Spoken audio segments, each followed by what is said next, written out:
또 하나 의원님께 여쭤보고 싶은 것은 방첩사 블랙리스트 의혹과 관련해 가지고 이게 지금 일파만파 계속 커지는 것 같습니다. 네, 예. 그렇죠.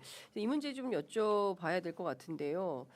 그 기무사의 세월호 유가족 사찰 판례를 검토한다 이런 JTBC 보도도 있었어요.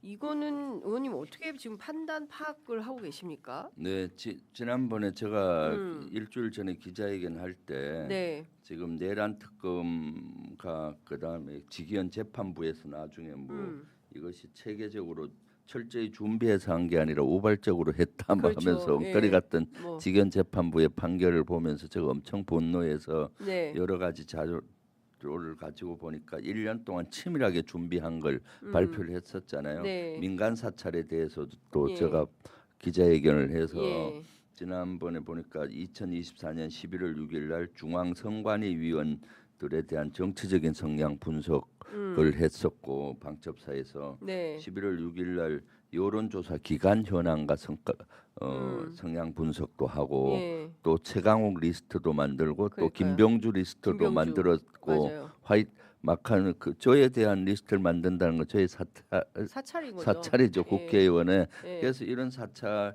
그래서 치밀하게 준비됐으니까 이번 종합특검에서는 이런 걸 하시오 했더니 음, 종합특검에서 내놓는 것이 JTBC 보도에 의하면은 이러한 민간 방첩사 블랙리스트 음, 의혹에 대해서 네, 예전에 기무사가 세월호 때 유가족 사찰을 한 판례가 있잖아요. 네, 그래서 그 판례를 검토하고 있다 음, 하고는 거예요. 그때 유가족 사찰을 해서 그 당시 기무사 참모장 등은 직권남용 혐의로 기소가 되고 1, 2심에서 2년 실형을 받은 걸로 제가 알고 있는데 네, 선고가 됐었거든요. 근데 이것은 차원이 다른 거예요. 네, 세월호 민간 사찰도 아주 잘못됐고 이런 중형을 받았는데 네, 이것은 내란을 위한 사찰이잖아요. 그렇죠. 그래서 세월호하고는 차원이 다른 다르다. 문제잖아요. 예, 국가를 무너뜨리고 민주주의를 그렇습니다. 무너뜨리기 위한 내라는 음, 건데 세월의 사찰했던 그 당시의 판례를 검토해 본다 하면은 음, 그 판례와 유사하게 처리하겠다는 의미로 읽혀지잖아요. 예, 그래서 제가 이거 아니다라고 페이스북에 글을 올리신 법리 거고. 왜곡과 네, 내란 역사에 직권남용의 옷을 입히지 마라. 음, 직권남용의 이 옷을 입혀서는 안 되는 거예요. 네, 내란의 혐의를 입혀야 그렇죠. 되는 예, 거지. 예, 그래서 제가 요것에 대해서 반박하고 음, 종합특검 2차 종합특검 우리가 어렵게 만들어서 그렇습니다. 법으로 해줬는데 예, 정신 차려라. 음, 내란은 이런 음, 직권남용의 옷을 입힐 정도가 아니라 엄청난 그렇죠. 그거다라고 예. 그 페이스북에도 올리고 했었죠. 예. 근데 지금 2차 특검 그 좀 소식은 들으십니까? 최근에 수사가 어떻게 진행이 되고 있는지 제가 취재한 바에 따르면 녹록지 않다.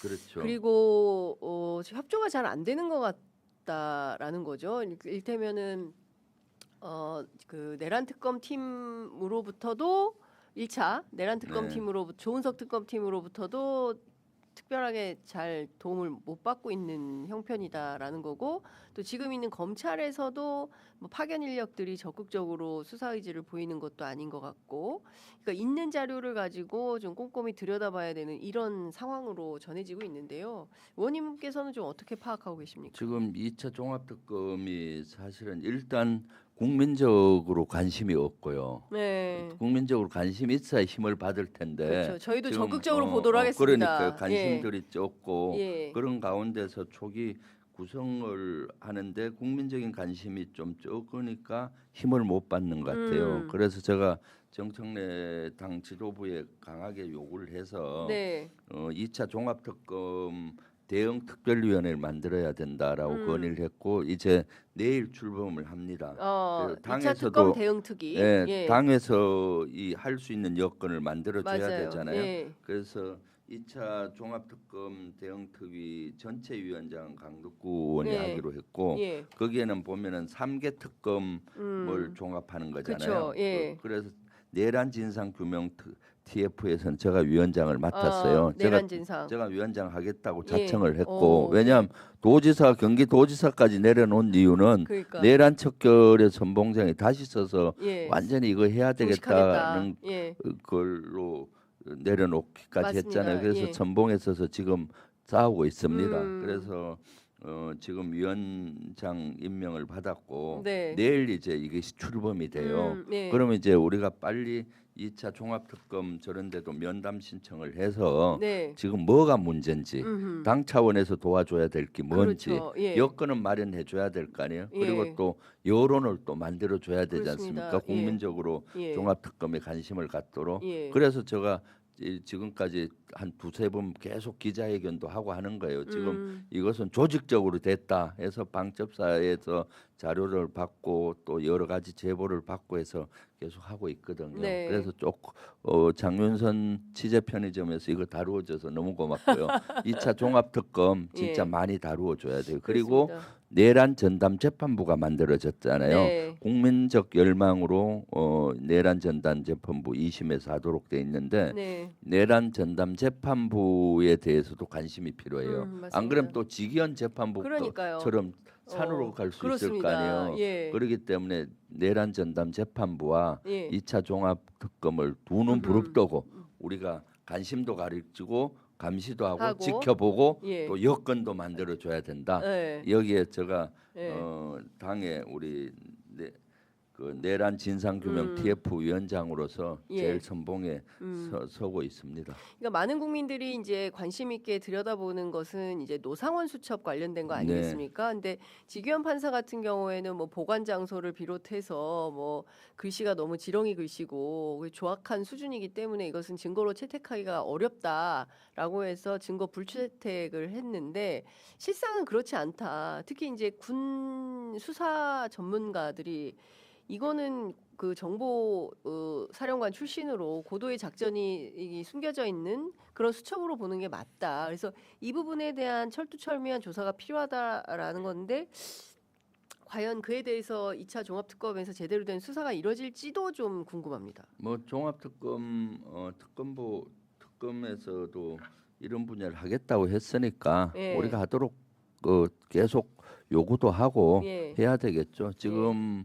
1차 내란 특검에서 제대로 못한 것들이 많잖아요. 네. 노상원 수첩도 그렇고 사전 치밀하게 준비된 이런 정황들에 그렇습니다. 대해서도 그렇고 그다음에 안보 대통령실이 예. 조직적으로 관여가 됐을 때인데 안보실과 이런 그렇습니다. 것도 수사가 안 됐고 예.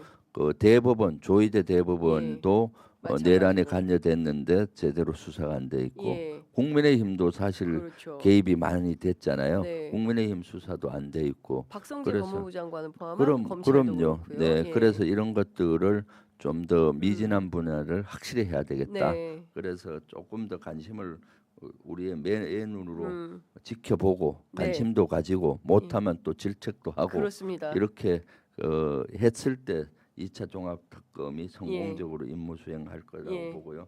저도 당에서 내란 진상규명 TF장으로서 네. 제일 선봉에 서서 예. 맞서 싸우고 반드시 내란 예. 척결하도록 그렇게 하겠습니다. 알겠습니다. 네, 네.